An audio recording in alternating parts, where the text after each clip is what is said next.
Tere tulemast Osteopaatia Akadeemiasse!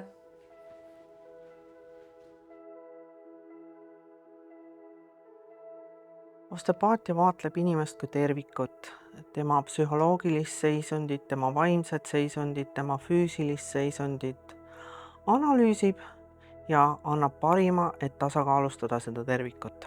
Osteopaadid kasutavad verbaalset ja palpatoorset kontakti ehk siis räägivad ja puudutavad.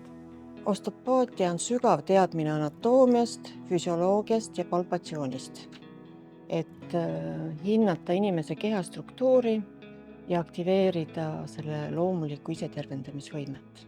Osteopaatia on kindel tee inimese tervise heaolu juurde ja tema juured pärinevad juba 19. sajandist. Ja täna ma näen, et osteopaatial on kindel koht inimese tervishoius. Tervenemine algab sellest väiksest soovist, et midagi elus muutuks. Et sa oled valmis enda elus midagi teisiti tegema. Osteopaatia Akadeemias õpid sa oskusi meistritelt, millega inimesi päriselt tervendada, mitte vaid sümptomeid ravida. Astu sisse, sest maailm vajab kaasaegseid osteopaate.